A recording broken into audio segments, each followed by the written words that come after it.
Hey YouTube! Alright, so today I have another review for you, and it is going to be on the one size Charlie Banana pocket diapers. And these diapers make up a majority of my stash because I love them so much and they're so versatile, and I'll kind of get into that in a little bit. But I have all three of their models that they have. I have the first generation, second, and then third. And I'll just start with the oldest one. Back here they have this tab which is no longer on any of their diapers, as you can see. The Charlie Bananas have a nice thick elastic band in the back, which makes it very comfortable, and I don't have any red marks or anything left on my babies. The waistbands remind me a lot of the Ragababe diapers, but these are fantastic. I absolutely love these. Like I said, they make up a majority of my stash for a couple of reasons. This is the older one, so I'll just start with that. The older models had a wider tab right here, as you can see. The diaper changed and cut a little bit, which I really wish they wouldn't have changed it, but they did. It doesn't extend as far out, as you can see, and then this is also wider. Another thing that they changed was on both of the newer ones right here, you can see there is some stitching. If you can probably see it on this one a little bit better. There's some stitching, which I don't care for, and I'll kind of talk about that when I get to this diaper. These did not have that. They are, like I said, they're a one-size diaper, and they're pocket diapers, so they open up in the front instead of in the back. Ooh, some fuzzy stuck to it still from laundry. Yeah, they open up in the front, and then they come with a one-size medium, large, and a one-size small insert. And the first generation had these elastics right here, which these ones by far are the easiest to adjust. As you can see, they're labeled, so you got 2 large settings, 2 small, or 2 medium, 2 small, and 2 extra small. And like I said, these ones were the easiest to adjust. The elastics have held up really nicely. I love these ones so much, except for the fact that this never wants to stay tucked up inside, which I'm assuming is why they changed it. It always seems to find its way out when my boys are wearing it, and then it gets wet and in turn soaks my boys' clothes. So that is one downfall, but the elastics have stayed really nice over the years. The fleece has stayed really nice and white too, and it's stayed super soft. And this diaper is a little bit smaller overall than their newer models, but I have little babies, so that's not much of an issue. These diapers worked for my boys when we brought them home from the NICU, so they did eliminate the need for newborn diapers, which I did like a lot, because newborn diapers can get expensive when you're only in them for just a little while.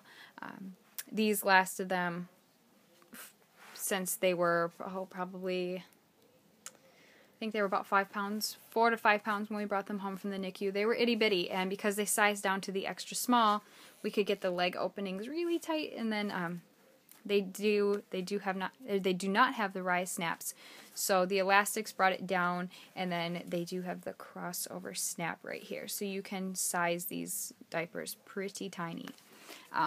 This is the second model that they have, and like I said, this stitching up here, it drives me nuts because I don't know if you can see this, but it pulls the diaper in right there.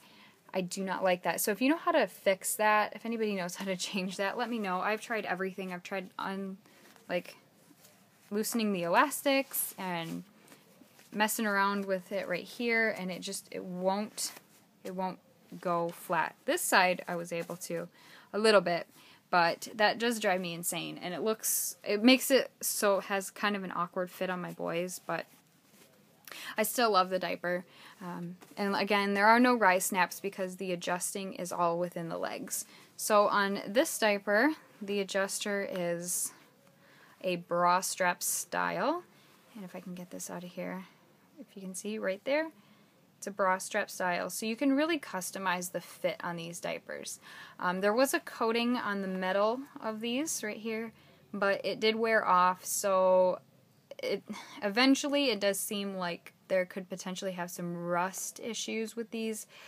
I'm not sure. I haven't had that problem yet, and I've been using these diapers for a long time now, and I haven't had any problems, but you can see some wear on the metal, and I'm afraid that it's going to break eventually, but we haven't had any issues, like I said, and the fleece on these is fantastic. It stays so nice through so many washes. It does get a little pilly after a couple of washes, but It's very comfortable, very soft, like I said, and it doesn't stain very easily, which is nice. And then the last model has this style adjuster, if I can get in here. Let's see. This one is a little complicated. I don't like the new style. So if you are going to buy these used, try to avoid the newer styles because they are such a pain to adjust. Okay, so you have this going on here, if you can see. So you have to kind of feed the elastic through the bottom and then through the top, and it is so hard to do. It is so incredibly hard. So what I recommend doing is doing it while it's wet, right after you pull it out of the washer. That does seem to make it a little bit easier, but it is very challenging to size these diapers. I don't know if they're going to be changing that anytime soon or what, but it is very tricky. So there are pros and cons to all of them. This one is by far the hardest to size. This one is moderately hard to size. Not really, but it does slide down, so that is a con with these adjusters, is I do have to adjust them frequently because that does not stay in place. And then the buttons are by far my favorite because they stay in place. They're easy to do. It's just they kind of come out the legs and then get them all wet if their diaper is wet. So like I said, there are pros to each. Like this one doesn't slide down, it stays in place, so they need to find a happy medium, and they would be perfect, absolutely perfect diapers. So if I missed anything or you guys have any questions, please leave them below. Like I said, these do make up a majority of my stash. I don't know if you can see, these are pretty much this whole row right here. That one's Charlie Banana. There's a couple in the back there, like that one, and that's just one of my drawers. So as you can see, I really love my Charlie Bananas. So anyways, if you have any questions, please leave them below and I will try to answer them the best I can, and be sure to subscribe and like the video for other videos that I post later on, and I'll talk to you guys later. Bye.